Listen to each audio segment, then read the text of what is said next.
and welcome back to my channel. So আজকের video টপিকটি হলো political science important question HS first ইয়ারের জন্য। তোমাদের এক্সাম তো এসে গেছে। সো আমি তোমাদের কয়েকটি ইম্পর্টেন্ট কোয়েকশন দিয়ে দিচ্ছি পার্ট এ, আর কাল তোমাদের পার্ট বি আসবে। সো ইম্পর্টেন্ট কোয়েকশনগুলো দেখে নাও, এমসিকিউ আছে আর লং কোয়েকশনও আছে। এগুলো যদি পড়ে নাও তোমরা ম্যাক্সিমাম স্কোর করতে পারবে, মানে পাসও হতে পারবে। চলো দেখা যাক। প্রথমে কি লেখা আছে, কত সালে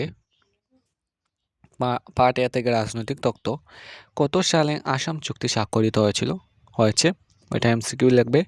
এরপর রাজনৈতিক স্বাধীনতা উল্লেখ করো। এরপর অন লাইব্রেরি নামক গ্রন্থের লেখককে।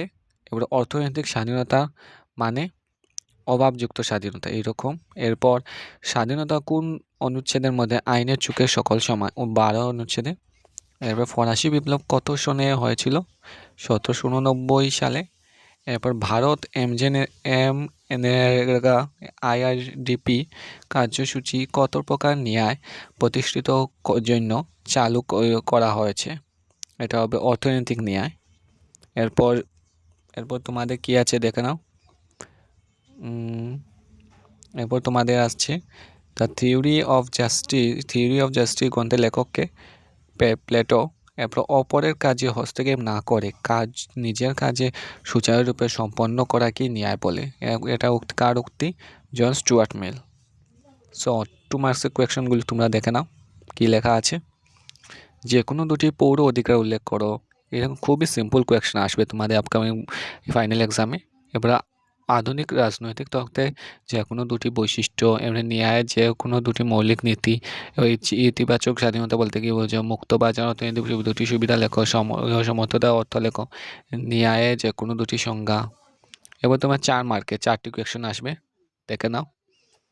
ন্যায় সম্পর্কে জন স্টুয়ার্ট মিলের অভিমত কী ছিল? এবারে সকলের জন্য সমান সুযোগ বলতে কি বুঝো? এবারে বিভিন্ন প্রকার ন্যায় সম্পর্কে আলোচনা করো। অর্থনৈতিক স্বাধীনতা বলতে কি বুঝো? এই সামাজিক ন্যায় কি? সামাজিক ন্যায়ের প্রধান বৈশিষ্ট্যগুলি কি? এবারে রাষ্ট্রবিজ্ঞানকে প্রগতিশীল বিজ্ঞান বলা হয় কেন? আইন ও স্বাধীনতার মধ্যে সম্পর্ক কি? এবার 6 মার্কের কোয়েশ্চেনগুলি ভালো করে দেখো, এটাই মেইন পয়েন্ট। 18 মার্ক তোমাদের থাকে, দেখে নাও। সমতা স্বাধীনতার মধ্যে সম্পর্ক সংক্ষেপে আলোচনা করো। রাজনীতি ন্যায়ের উপর একটি টিকা লেখো। ন্যায় ও সমতার মধ্যে সম্পর্ক আলোচনা করো। সামাজিক ন্যায় বিভিন্ন দিকগুলি ব্যাখ্যা করো। জন রাউলস এর নেতৃত্ব ন্যায় তত্ত্ব ব্যাখ্যা করো। প্রাকৃতিক স্বাধীনতা বলতে কি বুঝো? এইসবই কোয়েকশন আসবে তোমাদের। খুবই সিম্পল আর পলিটিক্যাল খুবই ইজি সাবজেক্ট হয়। সো তোমরা এই কোয়েকশনগুলি তোমাদের আনসার দেখে শিখে নেবে এবং এনসিইআরটি ফলো করবে বেশি করে। সো আজকের জন্য এটুকুই নিয়ে আসবো নিউ ভিডিও। So by.